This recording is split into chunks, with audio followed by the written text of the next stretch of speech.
in the multi-Academy Award-winning Forrest Gump, premiering Sunday. Network Mobile Phones, Australia's largest Optus dealer, is now in Tamworth. See brands like Nokia, Ericsson and Motorola. We also stock a huge range of accessories at the right price. So now the choice is yours. Simply say yes to Optus and Network Mobile Phones. Just down from the lights in Peel Street, Tamworth. It's second birthday celebrations time at the Stop and Go South Tamworth, just down from the Long Yard. Simply by purchasing $20 or more of petrol, you'll receive a massive giveaway pack, including Nestle Kit Kats and Lifesavers, Macquarie Fruit Juice, Cadbury Chupa Chups and Freddos, Country Bake products, Schweppes Dr Pepper drinks, McDonald's Big Mac vouchers, balloons, bags and much more. During the day, one lucky petrol purchaser will receive a BP jacket. Second birthday specials in the BP shop include Country Bake bread and rolls, free donuts with your tea and coffee, muesli bars, and one lucky shopper will receive a large Koala and Country Bake t-shirt. The second birthday celebrations are on this Sunday at the BP Stop and Go Tamworth, open 6:30 a.m. till 10 p.m. A packed suitcase. A video letter. By the time that you see this, I'll be dead. A family full of hate. Julie was a vampire detective. Just find her! Suicide or scam. She's done a bunk. My mother's body is out there. Maybe somebody was blackmailing her. A case where nothing is certain. This case boomerangs back to the local police. Yes. OK, good. At least not without a body. You're on your own on this one. This is Detective Tessa Van. I'm sorry. I want you to come out. Murder Call, Monday 8:30 on NBN.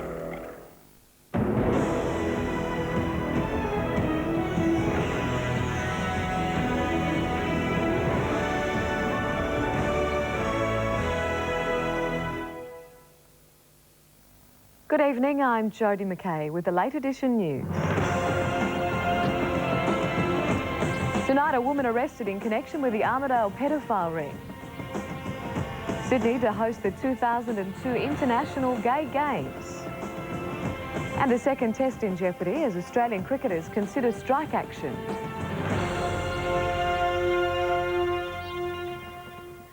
Another person has been arrested in connection with a suspected pedophile ring operating out of Armidale. The woman is the second employee of the New England Health Service allegedly linked to the ring.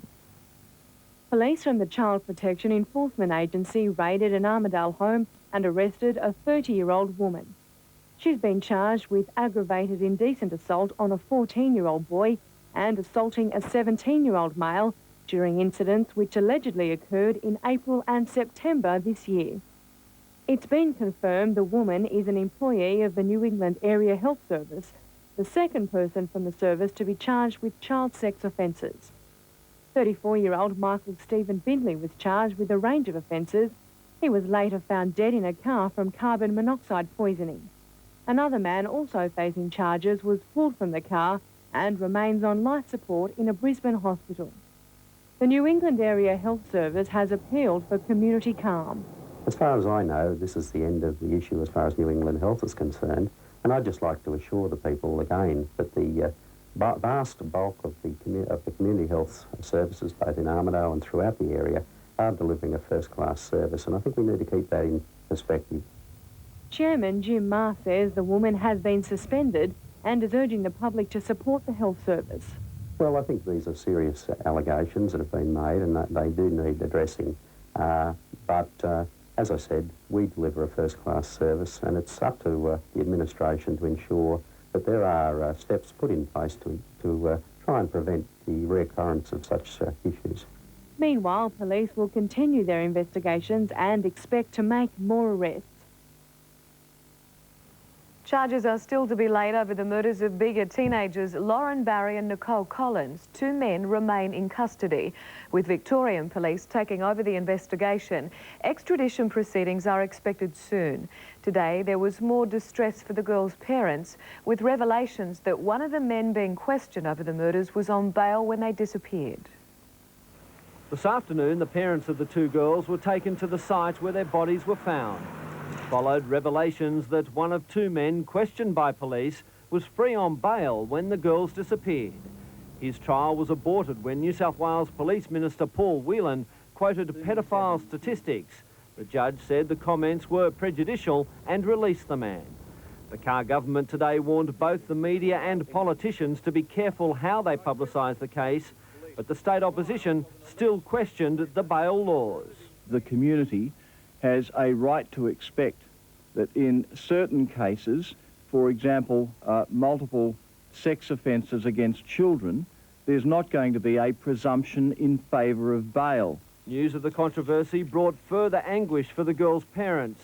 It's obviously a little bit disturbing, that's putting it mildly, I guess, but it's not going to change our situation one bit. In BEGA today, the community was still trying to come to terms with the murders. I myself was shocked at hearing it, and so I imagine everyone in the community would experience that same shock. A memorial service is being arranged for next Wednesday. Autopsies were carried out on the bodies of 14-year-old Lauren Barry and 16-year-old Nicole Collins in Melbourne today. The primary investigation is now in the hands of Melbourne Homicide Squad detectives who are reviewing the entire case. With both suspects in custody, one here in Canberra, charges could be laid at any time, and arrangements have been made for a sitting of the ACT Magistrates Court tomorrow morning for an extradition hearing. A coronial inquiry will investigate the state's third Aboriginal death in custody this year. Mitchell Lindsay Woodhead was found hanged in his cell at the Tamworth Correctional Centre yesterday morning. The 32-year-old had been at the jail 3 weeks after being transferred from Maitland. Prison authorities say he'd requested a cell to himself. Mr Woodhead was awaiting trial in the Narrabri District Court over the kidnapping and rape of a teenage girl 12 months ago. The state's Aboriginal Watch Committee says it will conduct its own investigation into the death. The Mal Colston travel rorts affair has reared its head again, with the Prime Minister facing accusations he misled Parliament. Opposition leader Kim Beazley claims Mr Howard withheld key documents relating to advice about a possible police investigation into Senator Colston during Labor's term in office. Kim Beazley believes the Prime Minister has committed the ultimate political sin, misleading Parliament. It's beginning to look like it. For months, Mr Howard has slated Mr Beazley and his deputy, Gareth Evans, for failing to order a police investigation into Mal Colston's travel claims way back in 1983, even accusing them just 6 weeks ago of conspiring to pervert the course of justice. The Leader of the Opposition says it was rubbish that you and Evans got your heads together and said, let's ignore Pat Brazel's advice, let's ignore the Crown Solicitor's advice. What did you call him? A young mistake maker. But now it seems it may have been the Prime Minister who made the mistake, with documents showing that Pat Brazel, then head of the Attorney General's Department, and Tom Sherman, the acting Crown Solicitor, believed it was not appropriate to conduct an investigation after Senator Colston withdrew one expenses claim and repaid another. Furthermore, Mr Brazel advised there was no legal evidence of any offences. Kim Beazley is claiming the Prime Minister not only misled Parliament, but that he did so knowingly. Yesterday, Justice Minister Amanda Vanstone said Mr Brazel's advice was given to the Prime Minister's office 7 months ago, in April. It's the Attorney's understanding that that is what happened. The government was supposed to have passed those documents on to Mr Beazley. He says that never happened. I now am absolutely certain that they withheld documents from me. The opposition plans to pursue the matter when Parliament resumes next week. The forced expulsion from Iraq of American arms inspectors and the withdrawal in protest of other UN team members has edged the showdown in the Gulf closer to a military confrontation. The US says it wants but does not need support from Arab countries in the region before launching air or missile strikes against Iraq.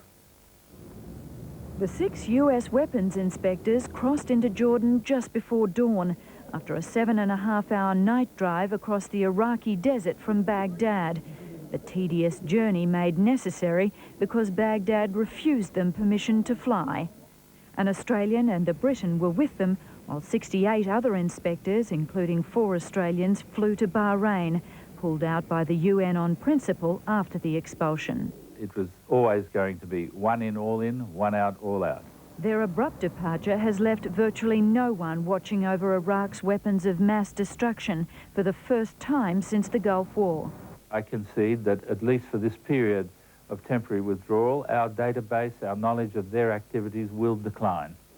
The United Nations Security Council condemned Iraq, demanding it revoke the expulsion order. I think there are going to be some serious consequences.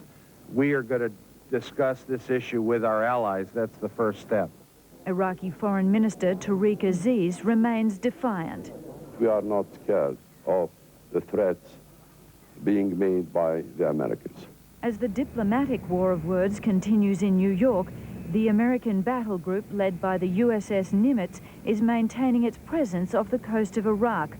The White House has indicated that although it would like Arab countries to support any military strike against Iraq, it isn't necessary. But Western allies, including Australia, are talking down the likelihood of such drastic action. And any speculation about any type of military action is premature. Meanwhile, the Department of Foreign Affairs has advised all Australians to leave Iraq immediately, and those planning to visit the country to defer their travel. A Sydney woman with only months, possibly weeks to live, has lost her final legal attempt to win damages against two doctors she claims misdiagnosed her breast cancer. Catherine Curtin was awarded $500,000 last year, but lost it on appeal, and today the High Court denied her the possibility of any further claims. After more than a year of battling in the courts, Catherine Curtin reached the end of the line today. Well, you don't have to talk to him. No, don't have to talk to him. Not today.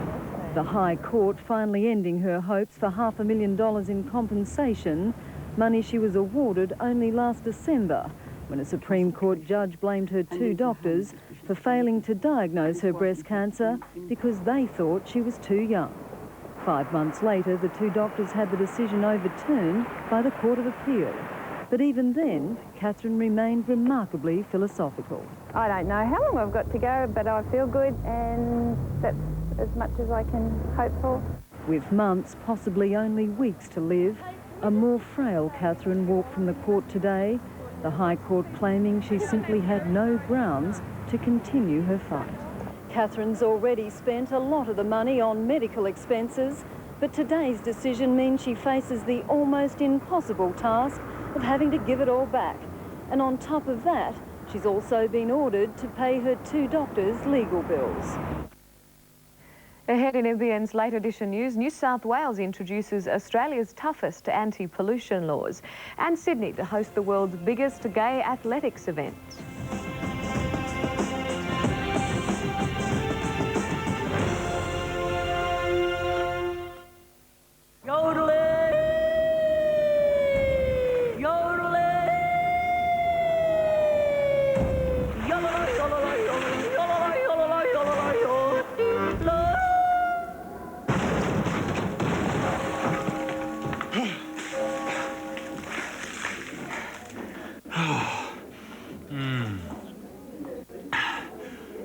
You better make that two. Foster's Light Ice for extreme refreshment. Parthenium weed has escaped and is heading south. It can dominate agricultural land and cause serious health problems. Look for this dangerous weed in paddocks and along roadsides and report any strange plants immediately. Parthenium grows quickly and can produce up to 15,000 seeds. Seed can be carried with harvesting machinery, stock, grain and hay. Insist they're clean when they come onto your property. Get onto the trail of Parthenium weed today before it gets away.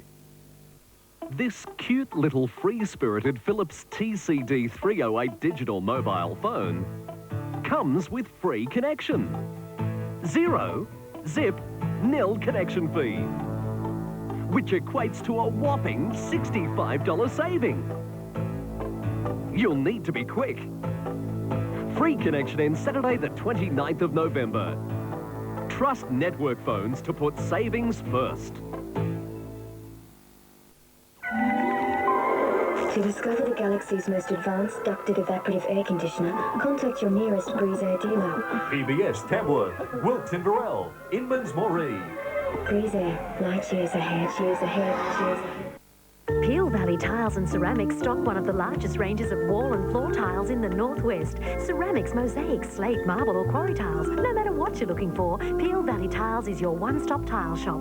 For a complete range of bathroom and kitchen accessories, spa baths, vanities, taps, toilet suites and hot water systems, see the people in the know at Peel Valley Tiles and Ceramics. Offering personal service at all times and competitive prices through the BEGA buying group, it's Peel Valley Tiles and Ceramics, Peel Street, Tamworth. Quality tourist accommodation.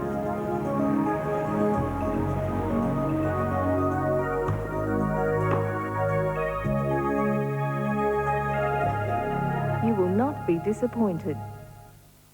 Why not be part of something unusual on Saturday? You should get a Prince Albert. Be in the cool company of Hey Hey, featuring Aussie music icons John Farnham, Danny Minogue and Tina Arena, performing live 6:30 Saturday from McDonald's on NBN. A final farewell in Sydney today to a man described as a truly great Australian, Dr. Herbert Nugget Coombs. Among those to pay tribute at St Mary's Cathedral, Governor-General Sir William Deane. He was a gifted and consummate public servant in the very best meaning of that term. During a varied career, Nugget Coombs advised 7 Prime Ministers, was Governor of the Reserve Bank and fought vigorously for the rights of Aborigines. He died last month, aged 91.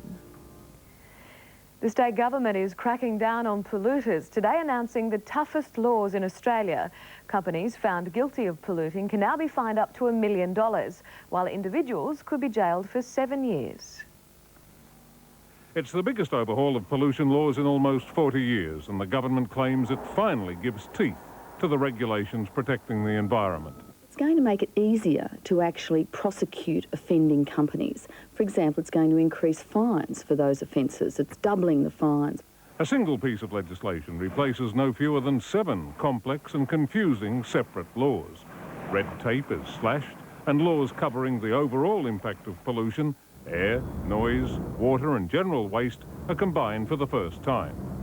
The Environmental Protection Agency gets much greater powers to go after polluters, and punishments get a considerable boost. Intentional or negligent pollution can now bring fines of up to $1 million for companies, or $250,000 and 7 years jail for individuals. But some environmentalists believe the EPA is still hamstrung by political considerations.